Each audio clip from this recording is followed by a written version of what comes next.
Chapter 3 Ah, the Joys of Youth. Excerpts from the candid sayings of Celestia as recorded by her friends. Celestia's gaze travelled in a practice motion, a set of movements instilled from when she was a foal. Left, then right, then skyward. Left, then right, then skyward. The movements had long since moved into muscle memory, so the filly, on the cusp of being a mare, practiced them unconsciously. Vigilance was needed when traveling the ever-free forest, even in midday. Between thick branches of the tree canopy, Celestia caught a glimpse of sunlight, moving lower on the horizon. "It's growing late. I really don't want to be here at dusk." Colts and fillies of a certain age braved the forest during the day, despite the danger. The craving for adventure was too strong in the young, but even the young had enough sense to stay out of the forest as soon as the sun touched land. "One more moment." Luna dug at the ground with her forelimb. Her hoof made rhythmic clops on the dirt as she unearthed small pebbles of imperfect turquoise. They had found this deposit not long after the herd had settled along this new edge of the forest. Ponies loved beauty, flowers, butterflies, and stones included, but they likewise understood it could be captured in memory only. Migratory and without tools, it was said that memories are the only things to keep. So each day Celestia and Luna traveled back to the mineral deposit and gathered a new stone. A new stone, a new memory, and a new chance to show it off to the other fillies' jealousy. Luna frowned at her quarry once she gathered them. Selecting the brightest, bluest rock with her lips, she planted it safely in her tail. Yesterday's was better. She fell into a trot beside her sister, practicing the similar motions of looking out as the two traveled alone. Nothing to the right, nothing to the left, and nothing on the branches to attack from above. Celestia led the way, winding through the forest to return to the field. Yesterday's was great, round and with specks of black. Luna's voice fell into a daydream-like doze. "Do you think Chosen Oak will like this one?" The halt came so fast, Luna nearly rear-ended Celestia. The younger sister's admiration for the colt, Chosen Oak, was a poorly kept secret. Mares grinned and giggled to each other to watch Luna's large blue eyes light up when Oak passed by and watched him quietly from a distance. That information passed down to the fillies, who teased Luna and only made her that much more shy about approaching Oak. Celestia glanced over her shoulder. "Oh my, Luna, you must not have heard. Oak stepped on a snake just yesterday. He's seriously sick." It did not need to pass between them that he was unlikely to recover or survive. "Oh." The word left Luna as quiet as a breeze. She stopped her lookout's gaze to stare down at the trail in front of her. Celestia resumed the walk back, Luna behind her with head lowered. "That makes 2 this week." "2? In 1 week? Who is the other?" "Uncle Apple is growing old. His joints hurt when he moves. They say his time is coming soon, and he is making peace with his family." Celestia shook her head. A pony's time came when they could no longer keep up with the herd. Whether it was a snake bite or old age, if they could not run, it was simply impossible to shield them from predators. 2 in 1 week. Thoughts of Painted Hoof drifted through her awareness. Her mother had been right. You never did forget the first. But even prepared to lose more, losing too much too fast still stung with unexpected pain. The forest ended on ahead, trees giving way to long shoots of grass and rolling hills. Celestia broke out into a canter, Luna doing the same to keep up. Ahead, a loose crowd of ponies roamed. Foals played, adults grazed or rested, and sentries kept a careful watch on the forest and sky. Only once Celestia was in the herd with ponies at her back did she let out a sigh of relief. "We're back." Celestia found Whip in the throng and greeted him by wrapping her neck partly around his, an equine hug. "Welcome," he said with a wide smile, and greeted Luna as he did Celestia. "So, what did your forest adventure find this time?" Luna fished in her tail and pulled out the turquoise rock with her lips before dropping it on a hoof to show off. Do you like it, Daddy? He leaned in, admiring the details of the rare stone.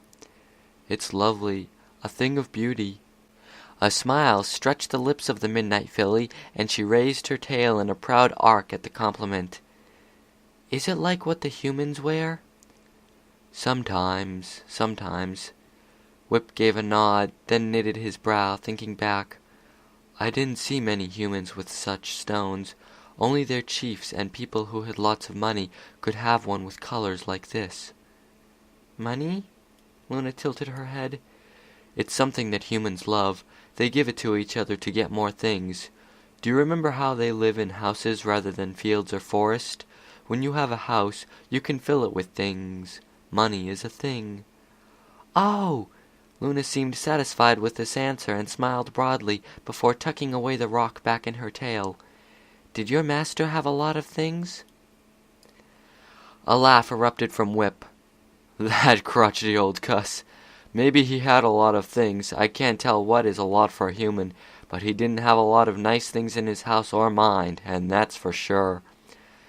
The laugh was infectious, and Celestia smiled, but inwardly the line of questions started to bore her.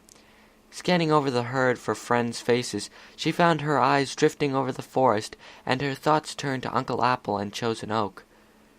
Did you fear predators while you were with the humans, Dad? Whip took a seat on his haunches, considering the question with a long moment of silence. I suppose there were other things to fear. If Master was in a bad mood, he gestured to his back, striped with the scars from where he got his name. Or if I fell and broke a foot. When I ran, I feared his dogs, nasty creatures like wolves, but louder and stupider. But I did not fear predators. The trees swayed in a breeze that ripped through the field. Dark, foreboding leaves turned only darker as the sky gave way to twilight. Do you ever wish you could go back and not have to be afraid of them? The brown stallion shook his head, and the answer came out without hesitation. Never. Celestia turned her attention back to her father. Why not? I suppose watching our Medusa, cougars, manticores, and the like is not fun. Whip shrugged his shoulders and tossed back his mane. We'd all be happier to be rid of these things, but forcing a pony to stay where he wants to go, or work for what is not his, and whipped him when he does not please you, that just wasn't natural. He gestured with his neck to the field. Here I have a herd. He sat up and nuzzled each in turn. And my daughters. His eyes fell on Lightning Kick, and a quiet smile, one he only ever had for her, grew on his muzzle. And my mate. Things I want to work for. Here I am happy, monsters or not. Celestia fell silent in thought, but that only lasted a breath before Crimson Coat nearly bowled her over. Ah! Celestia! He grinned and trotted around with a giddy bounce. We got old Tank Flank dared to try to dance the Star Trot in front of everyone. It's gonna be hilarious. As quick as he came, Crimson was off like a shot to spread the word. The night passed fitfully. Dreams of wolves and griffins filled Celestia's rest. Several times she found herself flung to her hooves, awakened and panting with fear. The yellow eyes of the wolf remained clear in her mind, still staring with their cold, calculating gaze, impressed into her ever since that day, some time ago.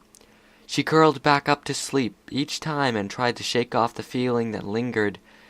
These things occurred often enough with her, and to some extent universally, called the shared dream. At a time all too early, warmth bathed her body and light flooded past her eyelids. Celestia groaned over the lost sleep and rolled over. But it was a losing battle. The sun merely grew brighter as it raised itself into the sky. Finally, she rose to her feet and shook out her disheveled pink mane. Good morning, Celestia. Luna's voice held a light and teasing quality. Not often that I beat you out of rest. The elder sister grumbled and groggily stumbled forward. Luna looked over her shoulder with a smile. Dreams bother you last night? The smile vanished and Luna stared unwittingly, jaw dropped, body frozen, eyes wide. Celestia stumbled back. What? A flush came over her face. Without saying a word, Luna approached step by slow step, reached up a hoof and tapped something attached to Celestia's forehead. Hey! She raised her own hooves and felt along her face, annoyance rising in her gut. Did some pony play a prank on me?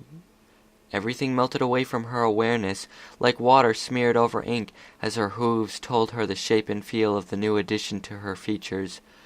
A long, unyielding substance, shaped like a thin cone, curved with ridges that spiraled up to a pointed tip on the center of her forehead.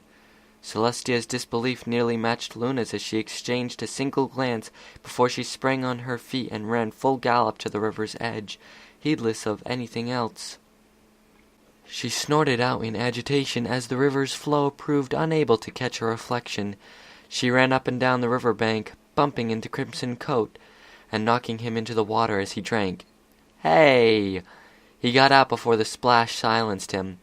Not that it mattered at the moment. In a crevice of still water, the blue sky bouncing off a smooth surface, Celestia had her first glance at her new, white unicorn's horn. Her breath was stolen by that image. Gingerly she touched it and felt the real sensation of it being a part of her body. She explored it all over, looking for seams, or perhaps some sticky sap that meant someone stuck it on her forehead as a joke. But it was too perfectly matched to her white fur coat, felt too real in hoof, and she threw doubt out the pasture. I'm a... Her face lit up in the pond, shining brighter and smiling wider than she ever had. I'm a unicorn! She reared up, bucked, kicked, bounced, screamed, and hollered, unable to contain the raw excitement of the fantasy made reality. I'm a unicorn! I'm a unicorn! I'm a unicorn! The commotion gathered attention, heads poked up curiously from the herd. Luna came running over at a canter, and even Crimson Coat came out of the river with the sour look wiped from his face. A unicorn, a unicorn, a unicorn! What followed was, at best, calm chaos.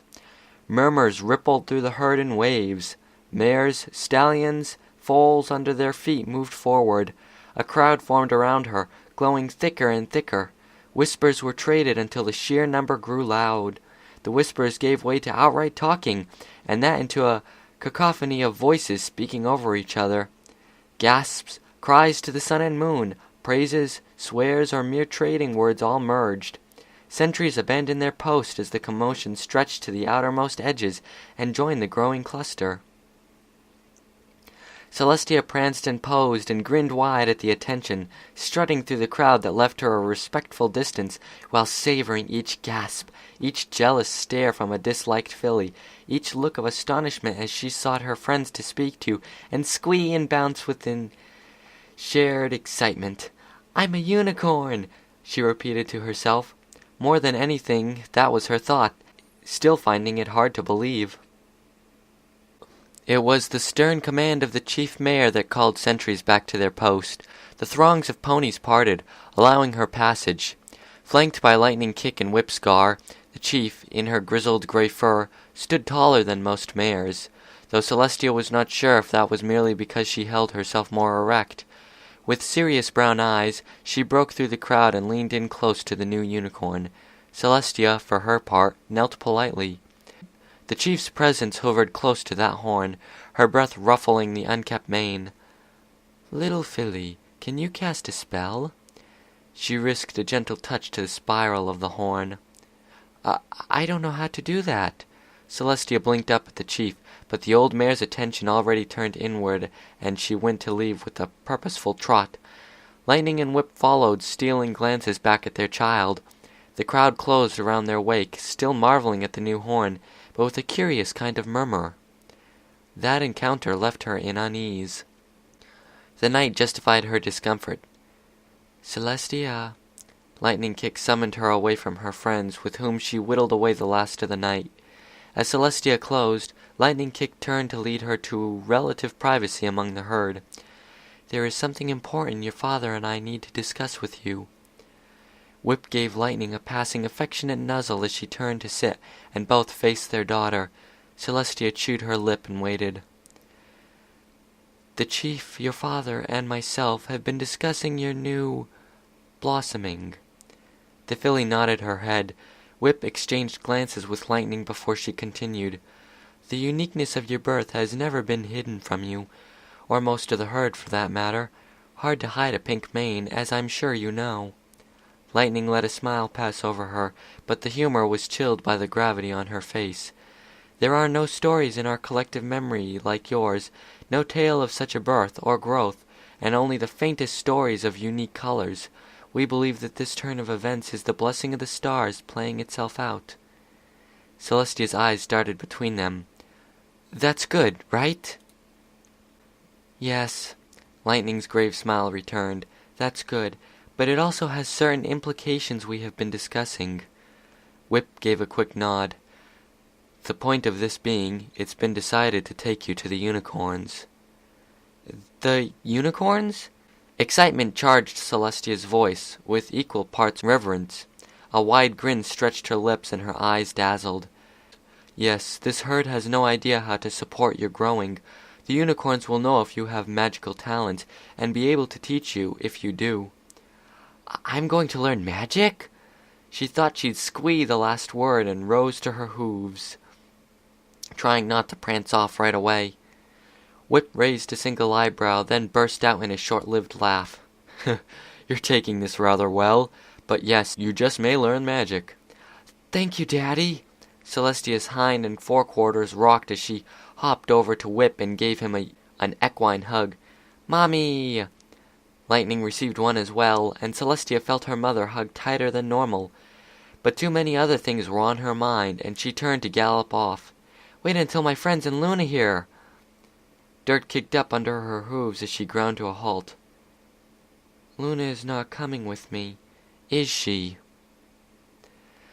Lightning shook her head. I'm afraid she isn't going. While you have a horn, she's just an earth pony. The answer drained her of the gallop, and the elder daughter left at a walk.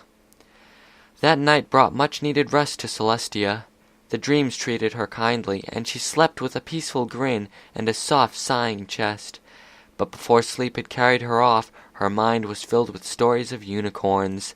Descendants of the first unicorn princess, inheritors of magic, elegant mares of grace, weaving beauty with their horns, stallions strong in magic, commanding the elements, striking at predators. Time could not pass swiftly enough. And yet, what of Luna? The next morning, she tapped her sister on the flank and watched her large blue eyes slowly open to the early morning light. Celestia slowly stretched out. The remnants of sleep still gripped her. What? Come on. Celestia gestured for her to follow. We need to get you a horn. Luna pursed her lips and shot Celestia a skeptical look, but silently she rose and followed. At the river, with other early rises, Luna refreshed herself, drinking cool water and smoothing over her mane with one hoof. Feeling the last dregs of sleep shrug off with the daylight, she shook out her tail and turned to her sister, waiting in silence. Are you ready? For what? To get your horn. Luna looked to the side and down, contemplating what she heard. How? Celestia's flowered-colored eyes of soft pink widened at the question. We'll figure that out. Turning away, Celestia took off a canter for the rolling fields of green grass. Plenty of room around them, and fewer distractions from all the adults. All right. Celestia stopped, and Luna had to backpedal after the unexpected halt. Well, I think I know what we can do to get your horn. Luna took a seat on her haunches. Long shots of grass tickled her back and rump. Celestia marched and paced in front of her like a teacher addressing a group of younglings without looking at them directly. So, the stories say that magic comes from within, and horns are magic, so we need to get that magic in you, out of you, and on your head. Then you'll have a horn. Celestia stopped and smiled to her sister. That's easy. A nebulous feeling of doubt rose at the back of Luna's mind. She maintained a serious expression when met with Celestia's smile. So, start on that. Concentrate. Concentrate on getting that magic out of you. Sun rose overhead. Shadows marked the passing of hours as Celestia coached Luna in the spacious field, repeating the exercise again and again. Luna had long since collapsed to the ground as her legs grew tired of sitting. Concentrate harder. Find that magic. Celestia only had so many ways she could convey that one idea, so she simply repeated herself. Luna grunted out with sustained effort. Muscles tensed all along her body, her face, her head. She grimaced with the force she pushed herself, harder and harder, imagining a horn out of her own. She stopped. Exhaustion set into her once again, her head and face numb with the usual workout. Luna! Frustration took over Celestia's voice. You've got to keep trying. Otherwise you can't come with me to the unicorns. A colt's laugh interrupted the air, and Luna jerked with surprise. Crimson Coat approached, having gotten close while Luna tried to find her magic. Luna? See the unicorns? Why would she do that? He smirked with the confidence of a joker, mocking in his voice. Celestia swiveled to face him with the bulk of her body, and held her neck proud and aloft. Because she is my sister. Yeah, so? Stars never said anything about her. She's never going to have a horn, just going to be a little earth pony.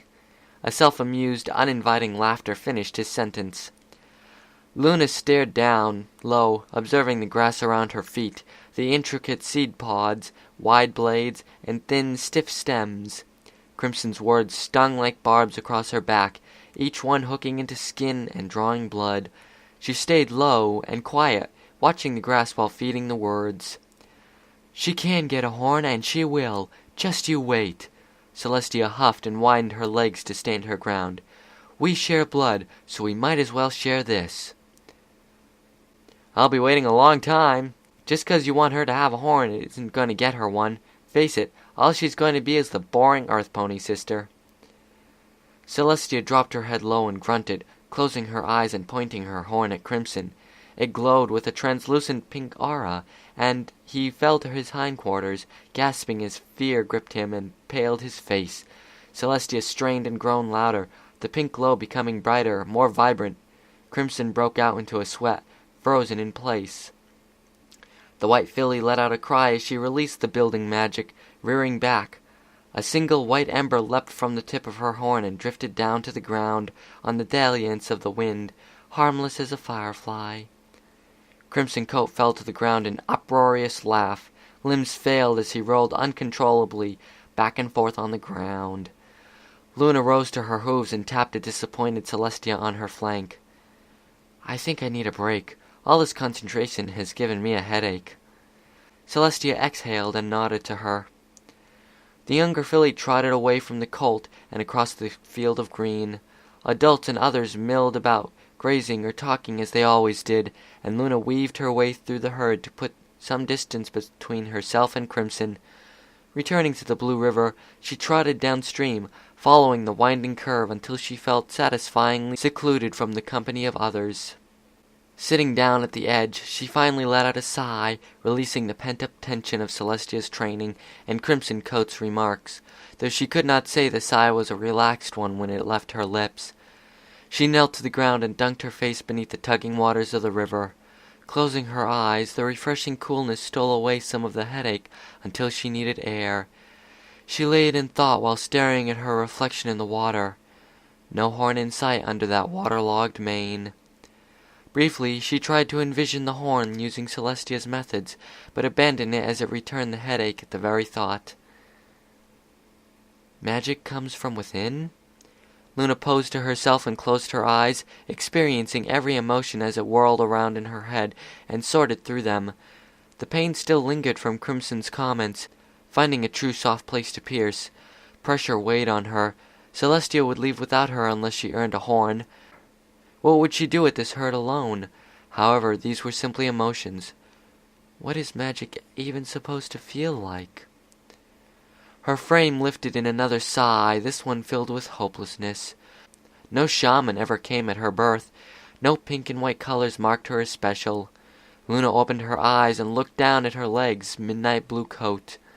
While a dark blue didn't stand out, her shade was at least a little different, and far more pure a color than any pony had seen, but still not special when she stood next to Celestia.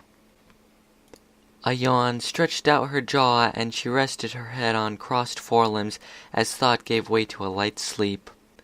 When she opened her eyes again, the sun had traveled another short distance across the sky, no longer rising but descending to the west. Luna stretched out her limbs and shook out her neck, casting her mane over her shoulder. With a pang of thirst she knelt to the river and drank. Satisfied, she pulled back and stared into the water, assessing herself after the nap, and saw a blue horn on the center of her head. "Oh!" Excitement flooded her veins as she tapped her horn with a forelimb to confirm what her reflection showed her. It was there, responding with a physical sensation that signaled it was a part of her. Face flushed, she inhaled a happy breath. Her hooves could scarcely carry her fast enough back to the herd as she yelled out her sister's name. "Celestia! Celestia! Come quick! Where are you?" She darted between mares, searching all around, poking her head out of the river and circling back to check the field. Out of the corner of her vision, she caught Lightning first and turned sharp to her left. "Mother! Mom!" Luna's feet slipped on the grass, and her hindquarters fell out from under her, but she stayed on her forelimbs and was up as quick as she fell. She threw herself around Lightning Kick's neck in a hug. "Mom, look what I got!" She stepped back and tossed her mane, showing off her new blue horn. Lightning gasped and caught off guard. Her mother was unable to block the anguish and shock on her features. Quickly, she covered it with a smile, but it was too late. Luna had seen it. "That's a lovely surprise, dearest." In that moment, Luna realized her mistake. Whip and Lightning already had to lose one foal. Now, they were going to lose both. Chapter End.